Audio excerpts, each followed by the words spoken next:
If you ever want tickets for anything, concert, theatre, anything, you got mine, totally, alright? Okay. Alright, well, so you got lots of tickets for Spurs then, have you? I have everything, that's what I do. Earlier this season, Arsenal played a football match against German team FC Cologne. Desperate to see the game but unable to get tickets with their own supporters, thousands of Cologne fans managed to find seats in the Arsenal end. The result was crowd disturbance inside and outside the ground and a 1-hour delay to kick-off. Nobody was hurt, but according to police sources, it could have been far worse. Football ticket resale is illegal in the UK, but clearly ticket websites are finding ways around the law. The result is that fans are forced to pay sky-high prices for second-hand tickets, and their safety is being put at risk. I wanted to discover how widespread football ticket resale really is, and who's making money out of it. So I started buying tickets. So the first game I'm going to target is Tottenham Hotspur versus Huddersfield, a Premier League football match taking place tomorrow at Wembley Stadium. So there's loads of tickets available, sometimes in batches of up to 10.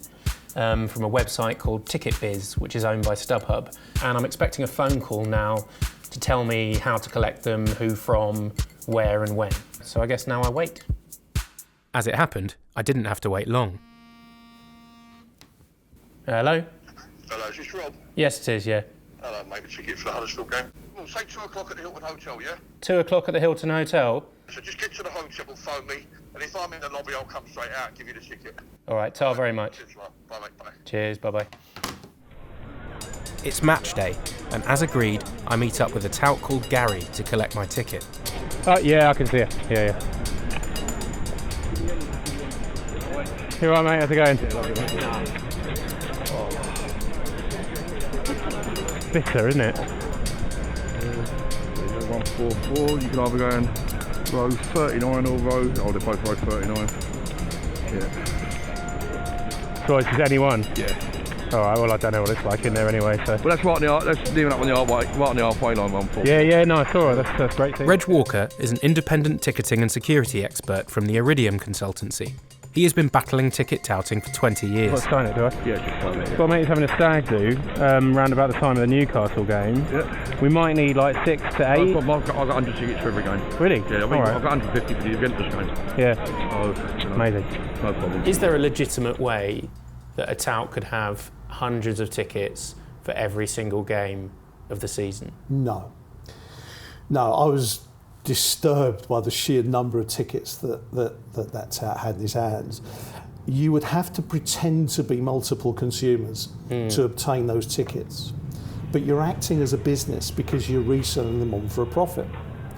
That's unlawful. It's an indictable offence. It's quite a serious offence as well. So there is no legal way to get that many tickets for each and every match. It's impossible. Keep the number because you can find me directly if you need any tickets. Cut the price out, rather than... Oh right, rather than go through TicketBiz. The resale of football tickets for English matches was made illegal in the wake of the Hillsborough disaster as part of efforts to improve fans' safety. But the law only applies in England. Even though the tickets are being bought and sold here, the transactions technically happen overseas. One of the companies we bought tickets from, Viagogo, has an office in London, but its headquarters are in Geneva. It sent us tickets via email that showed they originally belonged to someone with an Arsenal membership. TicketBiz, owned by StubHub, is based in Madrid, but both times that we bought through the website, the company put us in touch with one of its agents, who turned out to be a tout. Every ticket we bought was sold significantly above face value. For these websites, it's a license to print money, but they are effectively aiding and abetting the illegal resale of tickets. Tim Payton is a lifelong Arsenal supporter, a season ticket holder, and a board member of the Arsenal Supporters Trust. So you're a regular at Arsenal. What's your experience of touts and ticket touting on a regular match day? Oh, Arsenal's infested with them. Touting is such a big problem. I mean, here we are outside the stadium and just over there off the main roundabout and the road, Hornsey Road, leading up to this tube station on a match day, and it's absolutely inundated with touts up there. It's a real problem.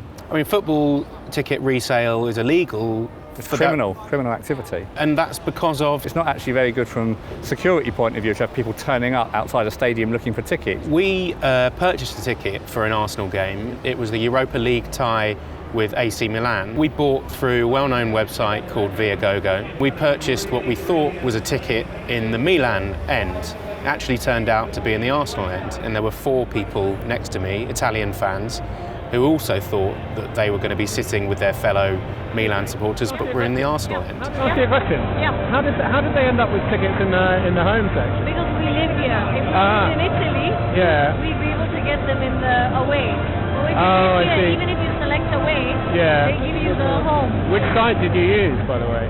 Via Google. Yeah, You used via Google? Yeah. What's your overall reaction to what we've seen there? The legislation around the prohibition of the resale of secondary tickets for football matches was put into place for very good reason. It was to stop away fans ending up in the home end and home fans ending up in the away end. When Arsenal scored, some of the home fans made it clear what they thought of the away supporters sitting nearby. It was just a bit of verbal abuse, but it wasn't pleasant for the visiting supporters. I've been told that some touts go to the lengths of buying up season tickets to sell throughout the year. I found one who had multiple plastic season ticket cards on offer. Yeah, Rob, hi. How's it going? Got a real one. Alright. Right, how do you mean a real one? You had a season card. Oh, right. It was you was talking about it. Yeah, I was confused because I thought, are they all your season tickets? Oh, I just want a pen. You got a pen? No, I don't. I haven't got one. What's wrong with somebody offloading a ticket that they can't use? For ordinary fans, they tend to sell them amongst friends if they can't go, or clubs are increasingly. Arsenal run quite a good ticket exchange where you can put your ticket back for resale. So do you think most of the people reselling a ticket are genuine fans who just can't go, or do you think the majority are actually doing it professionally, touting as you describe it? No, I think there's a big business in professional touting, people who infiltrate membership schemes, buy up season tickets, and in effect it's their business to trade online and sell on the street. Tickets are already expensive enough for fans, and then you've got these people who are trying to make a profit out of it, and all football fans hate that. They want fans to get tickets at the prices that they were set by the club and be able to get in. What it is I'll give you the Premier ticket and I'm keeping the season card for somebody else. Oh, okay. All right. All right. Alright, enjoy yourself. Thanks, mate. Cheers. And what about the football clubs? Are they doing enough to prevent this? There is more the clubs can do, particularly where their intellectual property is misused, their badges, logos, etc., to make websites look legitimate. They could take action there themselves. They could take out civil prosecutions. They could do more to go through their memberships as well.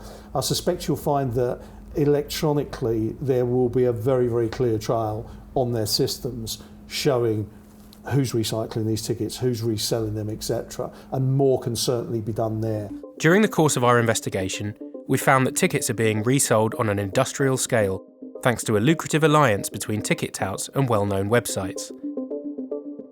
This not only pushes up prices for fans, it also undermines laws designed to keep football fans safe.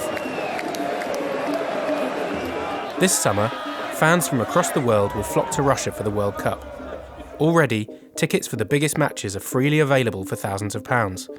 For the resale websites and the touts, the money never stops rolling in. And it's football fans who will suffer the consequences.